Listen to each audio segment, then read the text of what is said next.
Hey everyone, I'm Aidan Walls, and today I want to talk about a thing.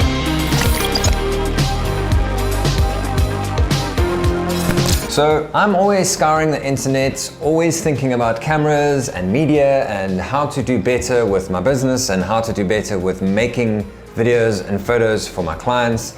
And obviously I'm passionate about gear, so I just love talking about gear, thinking about gear, buying gear. And something that I thought the other day, which would be a very useful video, was a pairing of the Lumix S5 and the Sigma FP. The reason for that is because Sigma, Leica, and Lumix have paired up to do the LMount Alliance, which is a range of lenses that all speak to the same lens mount. And along with that, Sigma, I think, thought, let's get on the bandwagon of this LMount Alliance and bring out the Sigma FP, which was a brilliant, genius idea. It's the world's smallest full-frame camera. It's probably one of the most underrated photography cameras because it only does an electronic shutter, doesn't have a mechanical shutter. It pairs so nicely with the Lumix S5, but because the Sigma FP is so underrated, no one is really talking about that pairing. After doing a little bit of research, I figured out why no one is talking about that pairing, and I want to share that with you today so that if you end up on this video, you don't have to go through all the research that I had to.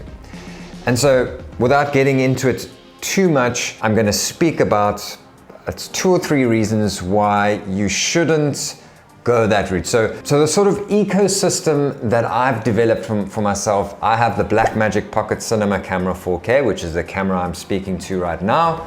And then I have my camera over there, the Lumix G9. These 2 cameras are micro four thirds cameras, which means they also use the same mount.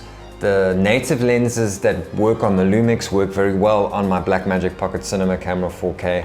And so in doing that, I've saved a lot of money. I don't have to buy cinema lenses for my cinema camera. I don't have to buy photography lenses for my Lumix camera. I just buy the same lenses and use them on both cameras. I've saved thousands of rands by doing that. And so I thought, if one day I want to move to full frame, what would be the ecosystem that I would create for myself so that I could keep the cinema camera idea along with a nice photography camera? And I really like the Lumix concept. And Lumix now have the S5, the S1, the S1H, and I think one other one. And they have the LMount. That now obviously works well with the Sigma FP, and I thought that would be a comparative ecosystem to what I have right now. And here are the reasons why it won't work. Firstly, if you are a video creator, the Sigma FP does not do log, so F-log on your Fuji, C-log on your Canon, film on my Blackmagic Pocket Cinema Camera 4K, V-log on the Lumix. It doesn't do log. I think the nail in the coffin for me was when I was watching the famous Sigma developer guy who works on the FP camera saying he apologizes, but the Sigma FP as it stands, the platform that they've created, will never have log. They will look forward to doing it on the next camera. And so for most guys, you know, for color matching and that, it's so much easier to get the 2 cameras on the same level if you're using different model cameras.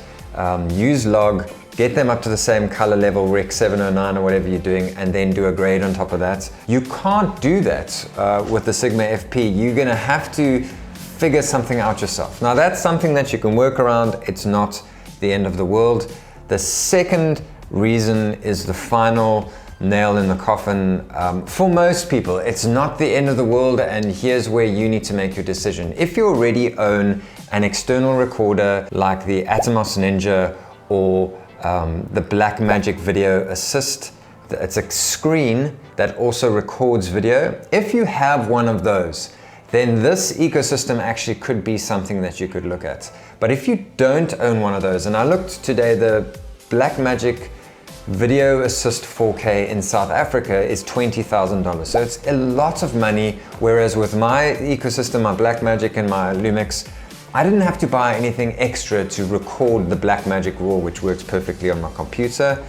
For the Sigma FP to get nice compressed raw footage, you need to buy one of those external recorders. So it's an additional 20,000 Rand that you need. The Atomos Ninja I think is even more. So you need the Atomos Ninja to do ProRes RAW if you're a Final Cut ProRes user, and you need the Blackmagic Assist unit if you want to do DaVinci Resolve. Now, the benefits of this is that it's modular. With my Blackmagic Pocket Cinema camera, it's Blackmagic RAW, and then I have to get plugins to work with Premiere and Final Cut, but I just use DaVinci Resolve. It limits me. So there's pros and cons. There's the extra cost of buying those video assist units, or you get the benefits of being able to modularly decide where you want to go with this. So for me, the way I see it, that is just a deal breaker at this point, especially when you couple that with the fact that it doesn't do log. So I think in the next few years, when Sigma bring out the new FP, because the Sigma FP in and of itself is a brilliant idea. It's a wonderful idea. It's a tiny little camera that you can use modularly, and it does good stills, whereas my Blackmagic doesn't do good stills. So if I want to go traveling or whatever, I could take the FP and do stills and cinema level video on it, and it's, you know, pocketable, it's tiny.